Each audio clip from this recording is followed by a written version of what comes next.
समाजवादी सैनिक प्रकोष्ठ के दर्जनों पूर्व सैनिकों ने जिला कलेक्ट्रेट पहुंचकर महंगाई और अग्निवीर भर्ती को लेकर प्रदर्शन किया। इस दौरान देश की सुरक्षा को लेकर अग्निवीर भर्ती को रोकने की मांग करते हुए महामहिम राष्ट्रपति के नाम एक ज्ञापन जिलाधिकारी को सौंपा गया।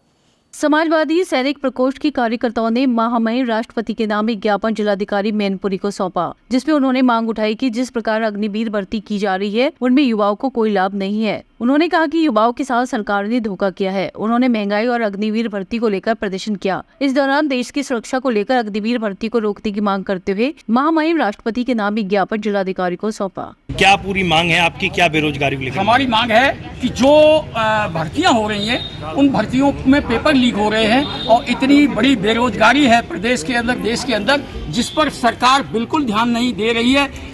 नाम के लिए जो हम व्यवस्था कर भी रहे हैं और इंटरव्यू वगैरह के लिए जो बात आती, सब पेपर लीक हो रहे हैं टोटली, और ये सब सरकार की वजह से हो रहे हैं। और इसके अलावा जो किसान है वो मरा जा रहा, एमएसपी की गारंटी नहीं दे रहे हैं, जो कि इस सरकार ने आने से पहले प्रधानमंत्री जी ने इस बात का वादा किया था।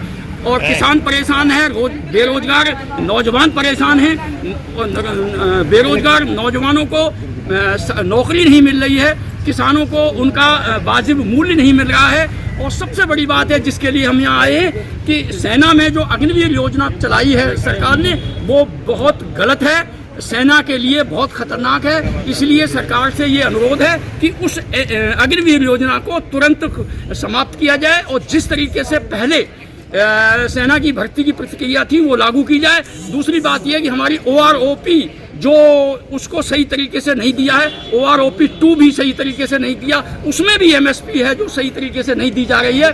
तो इस बाबत हम लोग आए हैं और हम ये अपना ज्ञापन माननीय महामहिम राष्ट्रपति जी के लिए दे रहे हैं जिलाधिकारी महोदय के द्वारा।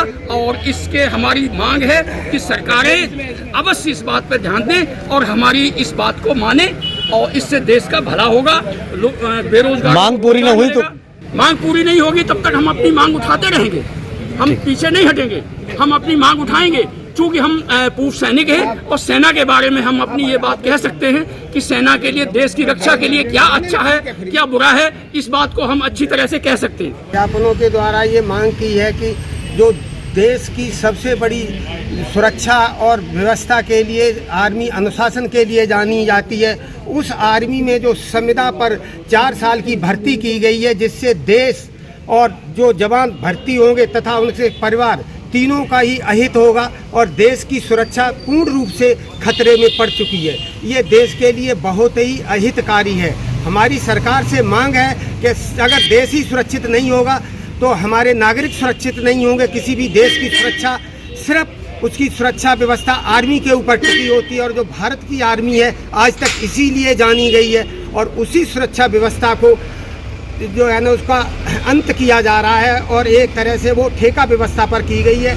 इस व्यवस्था को तुरंत हटाया जाए और इस पर पुरानी जो भर्ती प्रक्रिया थी उसी को लागू कर सैनिकों को पूर्ण अवधि के लिए पूर्ण सैनिक बना करके ससम्मान पेंशन के हाँ, ये अलग से चलाई। इसके बारे में देश को पता है और ना ही जो जवान भर्ती हो रहा है उसे नहीं पता है कि एक सैनिक की ड्यूटी में और एक अग्निवीर की ड्यूटी में क्या अंतर है। और अंत में जब वो अगर शहीद हो जाएगा तो उसे शहीद का दर्जा भी नहीं मिलेगा, घर वालों को कोई फाइनेंशियल बेनिफिट नहीं मिलेगा, जो कि आज तक सेना के सम्मान के लिए ही लोग सेना में भर्ती होते थे।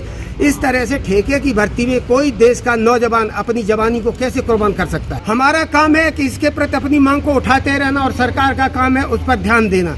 किसी भी सरकार की जो नवनिर्वाचित सरकार होती है उसकी सर्वप्रथम जो प्राथमिकता होती है वो सुरक्षा, रोजगार, शिक्षा। और हमारी वर्तमान सरकार ने जो रोजगार के पुराने पद थे उनमें जो खाली रिक्त पद पड़े हैं उनमें भी सर्जन नहीं किया है और नए पदों का कोई सृजन नहीं हुआ है। इस तरह से कि देश की जो व्यवस्था है संपूर्ण रूप से चौपट हो रही है। कहाँ से रोजगार मिलेंगे जबकि न पूर्व से जो हमारे हैं पद उनको रिक्त पद पड़े हैं। देश में सभी को पता है 10 लाख से ऊपर रिक्त पद पड़े हुए हैं विभिन्न विभागों में।